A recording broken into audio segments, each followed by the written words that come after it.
Friends, welcome to Sony season legal channel. आज मैं आपसे बात करूंगा डिफामेशन केसेस के बारे में। क्या अगर सोशल मीडिया पे आपके खिलाफ कोई कुछ भी लिख दे, आप उसके खिलाफ लीगल एक्शन ले सकते हो, उसको लीगल नोटिस भेज सकते हो, क्या कोर्ट में आप उसको स्यू करके डैमेजेस वसूल कर सकते हो? सारे आंसर इस वीडियो के अंदर मैं आपको देने वाला हूँ। सोशल मीडिया के चलते आज के टाइम में डिफामेशन के केसेस काफी ज्यादा बढ़ते जा रहे हैं। कभी बीजेपी कांग्रेस के लिए लिख रही है, कभी आप पार्टी के लिए लिख रही है, कभी आप वाले बीजेपी केसेस कर रहे हैं या फिर कांग्रेस के ऊपर केस कर रहे हैं। तो जो नेताओं का, बॉलीवुड सेलिब्रिटीज का या फिर आम लोगों का डिस्प्यूट चल रहा है डिफामेशन को लेके, आज सारी चीजें इस वीडियो में क्लियर कर दूंगा। देखो, डिफामेशन सेक्शन 499 और 500 में डिफाइन करा गया आईपीसी में। अब एक चीज समझना, क्या मैं सोशल मीडिया पे किसी के लिए कुछ भी लिख दूंगा तो वो मेरे लिए डिफामेशन होगा? क्या मुझे उसके लिए कोर्ट के चक्कर काटने पड़ेंगे? क्या कोई मुझे लीगल नोटिस भेज सकता है अगर मैंने किसी भी ब्रांड के खिलाफ, पर्सनैलिटी के खिलाफ सोशल मीडिया पे कुछ भी जाके लिख दिया या ट्वीट कर दिया? और अगर मेरा कंटेंट, अगर मैंने लेट सपोज किसी के लिए कुछ लिखा, उसको लोगों ने शेयर करा, रीट्वीट करा, तो क्या रीट्वीट करने वाले, शेयर करने वाले are also liable in defamation? देखिए, सबसे पहले मैं इसका आंसर देता हूँ। अगर कोई भी आपका कंटेंट रीशेयर करेगा, उसको रीपोस्ट करेगा, उसको प्रमोट करेगा, तो yes, he is liable under defamation. देखिए, अभी एक फेमस केस हुआ था, उसमें हुआ क्या था, दिल्ली के जो सीएम थे अरविंद केजरीवाल, उन्होंने फेमस यूट्यूबर ध्रुव राठी के पोस्ट को ट्विटर पर रीट्वीट कर दिया। फाइनली बीजेपी वालों ने उसको देखा कि हमारे खिलाफ फेक इन्फॉर्मेशन ध्रुव राठी ने शेयर करी है और उन्होंने तुरंत लीगल एक्शन लिया, केस फाइल कर दिया, नोटिस भेजा। हमारे दिल्ली के सीएम दिल्ली हाईकोर्ट पहुंच गए, उन्होंने कहा कि भैया मैंने तो रीट्वीट करा था, इट्स नॉट माय ओपिनियन। तो कोर्ट ने कहा कि आप एक बहुत वैल्यूएबल पोस्ट को होल्ड करते हो, आपका कहना, लिखना, शेयर करना बहुत पब्लिक पे इन्फ्लुएंस करता है। तो अगर आपने उस चीज़ को चेक नहीं करा कि ध्रुव राठी ने कुछ सोशल मीडिया के ऊपर लिखा है, वो फेक है या नहीं है, फैक्ट्स है या नहीं है, ग्राउंड बेस है या नहीं है, और अगर वहाँ पे एविडेंस नहीं है और फिर भी आप उसको शेयर कर रहे हो, तो yes, you are also liable under defamation. तो फ्रेंड्स, ये डिपेंड करता है कि उसको शेयर कौन कर रहा है, रीट्वीट कौन कर रहा है, उस पर्सन की पोजीशन क्या है, उसका इम्पैक्ट क्या है। आज एक भिखारी कुछ बोल दे, कोई सुनने वाला नहीं है, बट आज अंबानी जी आ जाए, वो कहे मोदी जी चोर है, तो उसका इम्पैक्ट बहुत बड़ा होगा, क्योंकि अंबानी जी को सुनने वाले, जानने वाले, उनसे इन्फ्लुएंस होने वाले लाखों लोग हैं देश के अंदर। तो वो देखना है कि इन्फ्लुएंस कितने लोग हो रहे हैं इस आदमी से, उससे डिटरमाइन होता है डिफामेशन और लॉसेस। अब जैसे एक और केस आपको बताता हूँ, राघव चड्ढा का फॉर रीट्वीटिंग। अरविंद केजरीवाल जी ने एक फापिश ट्वीट कर दिया, बेसलेस ट्वीट था वो।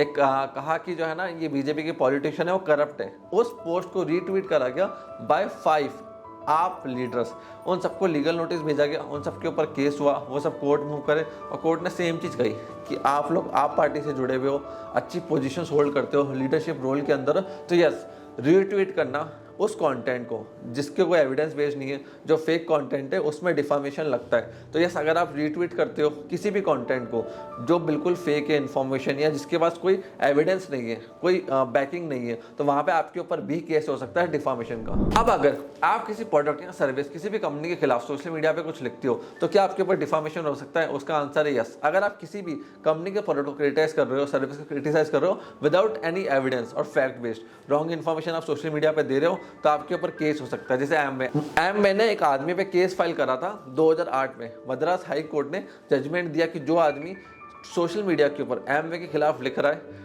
वो गलत लिख रहा है, उसके पास फैक्ट्स नहीं है, इन्फॉर्मेशन नहीं है एमवे के खिलाफ सारी चीज लिखने के लिए। अल्टीमेटली जो फेवर में डिसीजन है ना, वो एमवे के आया। सेम एक केस बॉम्बे हाई कोर्ट में हुआ था, आईटीसी के फेवर में डिसीजन आया था 2003 में। एक आदमी ने डिफामेटरी स्टेटमेंट देना चालू कर दी पब्लिक के अंदर, उससे गुडविल खराब हो रही थी आईटीसी कंपनी की। आईटीसी कंपनी वालों ने बॉम्बे हाई कोर्ट को अप्रोच करा और सारा डिसीजन बॉम्बे हाई कोर्ट ने आईटीसी के फेवर में दिया और कहा कि अगर आपके पास फैक्ट्स नहीं है, प्रूफ नहीं है, एविडेंस नहीं है, अब आप कहते हो मैंने एक चीज खाई, इससे मेरे को फूड पॉइजन हो गया, अभी आपका कहना है, अगर डॉक्टर लिख के दे रहा है, मेडिकल रिपोर्ट से, टेस्ट के रिपोर्ट से, कि इसी फूड आइटम से आपको लूज मोशन हुए हैं, आपकी तबीयत खराब हुई है, तो आप सोशल मीडिया पे लिखो, पब्लिकली जाके बोलो, आपके पास अब फैक्ट आ गया, एविडेंस आ गई।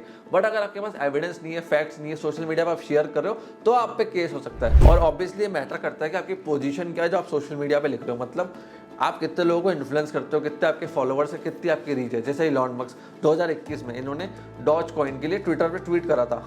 जैसे ट्वीट करा, मैं इसको बाय कर रहा हूँ, मैं इसमें इन्वेस्ट करूंगा, उसके शेयर्स ऊपर चले गए।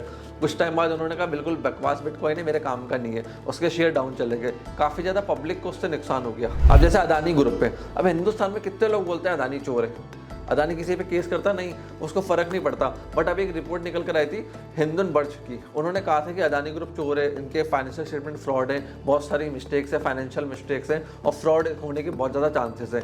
अदानी ग्रुप को उससे बहुत ज़्यादा लॉस हो गया, अराउंड $100 बिलियन का लॉस उस समय हुआ था पूरे ग्रुप को। तो वहाँ इन्होंने डिफामेशन का केस फाइल करा। अब देखिए केस कब फाइल करता है सामने वाला, जब उसको एक्चुअल में लॉस हुआ हो और उसको भी प्रूव करना पड़ेगा कि आपके एक्ट से, आपके ट्वीट से, आपके कंटेंट से, आपकी हरकतों से उसको फाइनेंशियल लॉस हुआ है। वो नहीं कर पाएगा प्रूफ तो वहाँ केस नहीं बनेगा। अब जैसे डॉक्टर विवेक बिंद्रा ट्रेंड में चल रहे हैं, संदीप माहेश्वरी ने वीडियो बना दी #स्टॉप डॉक्टर विवेक बिंद्रा।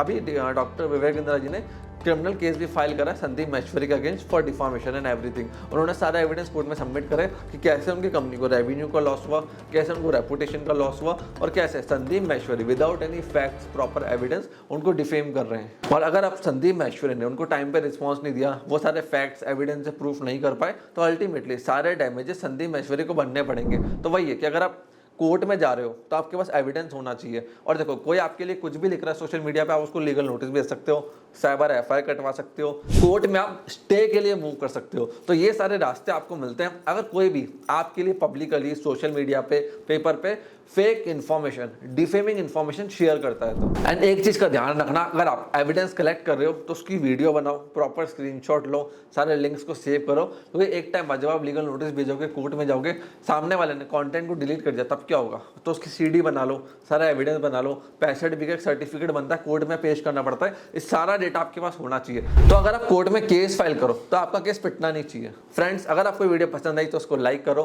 कोई डाउट है, क्वेश्चन है लीगलिटीज के ऊपर, बिजनेस में लीगल इश्यूज है, कुछ भी है, कमेंट सेक्शन आपके लिए ओपन है, कमेंट करके आप मेरे से क्वेश्चंस पूछ सकते हो। अगर आपको वीडियो पसंद आई तो इसको लाइक कीजिए, चैनल को सब्सक्राइब कीजिए और इस वीडियो को अपने सारे फ्रेंड सर्कल में शेयर कीजिए। आपने इस वीडियो को यहाँ तक देखा, हम लोग अपने पैरेंट्स सपोर्ट दिया, उसके लिए धन्यवाद।